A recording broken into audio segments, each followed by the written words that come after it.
Last but not least, I want to move to the fourth and final law, to trust totally. Now, we all know trust is the one thing that changes everything. But trust is harder. Activating community members, colleagues, connecting with those that don't want to be in the office 5 days a week. What we have to remember now is that trust today is not just about shaking someone's hand. It's about giving others the benefit of the doubt. It's about creating courageous conversations and hybrid water cooler moments so anyone anywhere can contribute, not just the same 5 people we walk down the hall to. And it's also about designing ways to show vulnerabilities and have different conversations. I know one leader that always asks his team, what's one piece of bad news I normally wouldn't want to hear? They first share good news, but then they talk about bad news, and he radically recognizes them for sharing. It's on the agenda, so everyone knows they have to be ready to share. It's created a whole new level of virtual safety on the team. It's also allowed them to address failures as lessons, not just as risks. I know others that have just done simple things. At the end of every meeting, they ask, what's one way we can improve this meeting next time? Or who else should we invite? Or who should have been here that may have had a different perspective? I want you to take a moment and think about the 4 laws, and take a time to reflect on where's your greatest opportunity to connect more intelligently.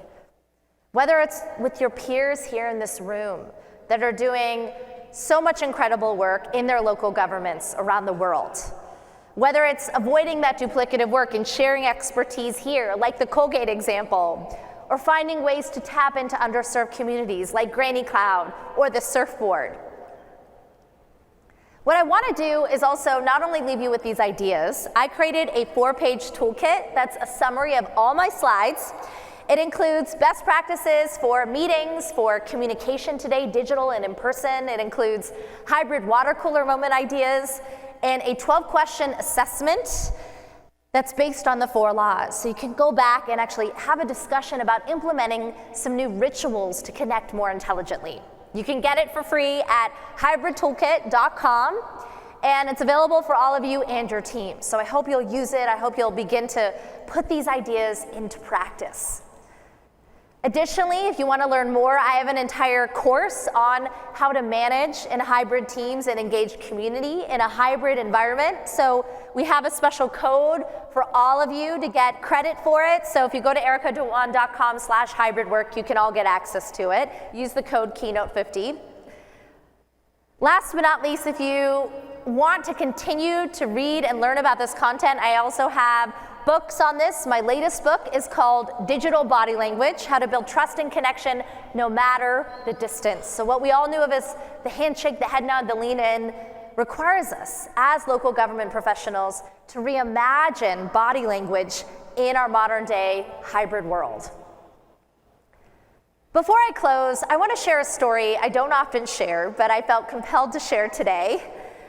This is my 4-year-old daughter, Kamaya. And when the pandemic hit, I was living in a 2-bedroom apartment in New York City with my husband and my 2 kids under 2 years old at that time.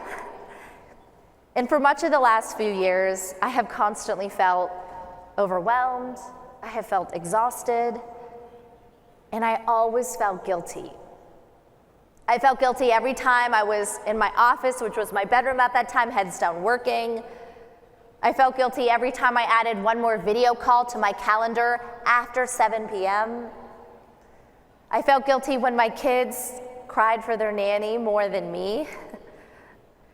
And I even feel guilty now as we all get back to planes, trains, constant in-person meetings, but we still have the same amount of Zoom calls and emails and texts on our phones. But just a few months ago, I saw my now 4-year-old daughter playing from the corner of my eye. And she has one of those plastic kids laptops that's way more sophisticated than my first laptop. And the first thing she's doing is talking to the computer like this, because she's seen me on video calls do this for the past 3 years. Then she shuts it and says, "Mommy, I'm going to work." And I realized in that moment that instead of feeling guilty all this time, I should be proud. Proud that I'm raising a confident daughter who's learning that she can connect with people across any distance, any difference, just like I did as that shy immigrant girl in my local community doing Bollywood and learning through body language cues. So I hope today you will be proud of everything you've done to serve, to engage, to connect. And I hope you will keep asking yourself, how will you lead and connect intelligently for all of those counting on your wisdom, your creativity, and your heart. Thank you so much again.